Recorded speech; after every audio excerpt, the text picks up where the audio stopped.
I was asked to speak this evening to the concept of contemporary systemic racism and how relevant scholarship might contextualize the narratives of students and community members of color highlighted this evening. This is a tall order in 5 minutes, but I'm going to do my best. The following material is not controversial among critical scholars. It reflects the ideas of famed intellectuals, including but not limited to Frederick Douglass, W.E.B. Du Bois, Oliver Cox, Anna Julia Cooper, Kwame Ture, Frantz Fanon, Bell Hooks, Joe Fegan, Eduardo Bonilla Silva, Michelle Alexander, Angela Davis. I could keep going. Their collective work amounts to what is now called, quote, critical race theory. So what does critical race theory have to offer us? Racism should be understood as a social system based on the socially constructed concept of race. Indeed, race is a socially constructed concept with its roots in early Western conquest. For those interested, there's an anthropologist, her name is Audrey Smedley. She wrote a great book on this in the late 1990s.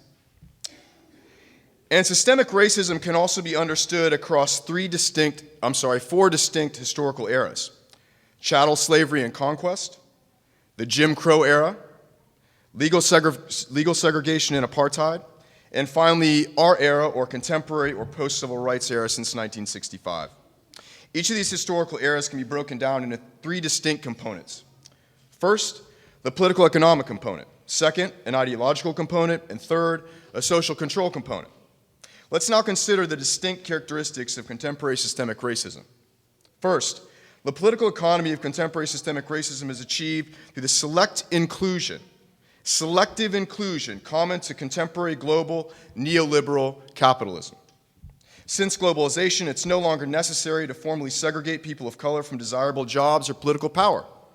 Instead, incarceration, immigration, and trade policies, not unlike the TPP being debated now, achieve similar ends with greater reach and efficiency than segregation ever did. Note that African Americans were most hit by the 2008 crash and mortgage crises and have recovered the least in wages, wealth, and employment. Wealth disparities now between whites and African Americans, along with educational and geographic segregation, now rival that of pre-1965 levels. In other words, we are at the same place. Second, the ideological component of our contemporary system is known as colorblind ideology. This refers to the dominant ideology since the civil rights movement that racism no longer exists or is no longer a relevant social problem in the United States. You might recognize this in the talk of a, quote, post-civil rights era with the first black president.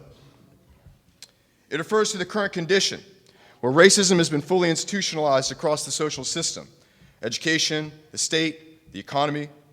Racism no longer requires an explicit racial discourse to perpetuate.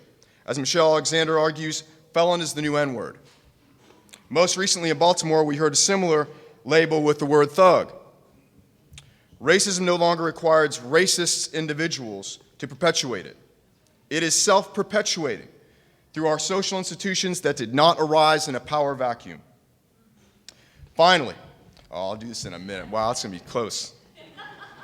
The final component of contemporary systemic racism is the social control component, now achieved through the criminal justice system. It is perhaps bittersweet that you need no lecture here. Even the DOJ is now forced to admit the deep-seated connections between American policing and the maintenance of white supremacy. But this came far before the famed cases of Garner, Race, or Brown, or the now infamous DOJ report on the Ferguson Police Department. In an October 2006 report, the DOJ warned that, quote, white supremacist infiltration of law enforcement should be considered a national security threat. Quoting from Sam Jones with the Griot this week, I'm going to try and fit this in 30 seconds, I don't know if I can.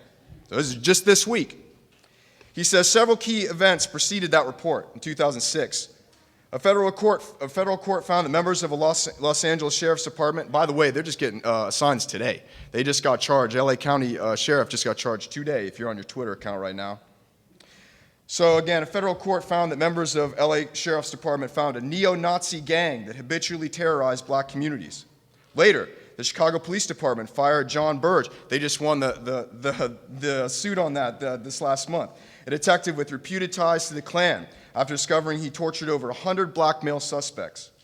Thereafter, the mayor of Cleveland discovered that many of the city police locker rooms were infested with white power graffiti.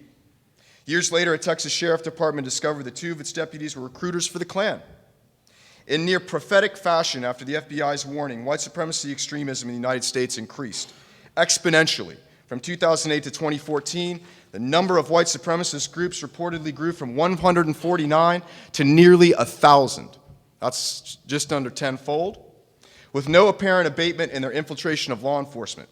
Now, this is not to suggest, sort of idiotically, that every cop is somehow a prospective Klan member.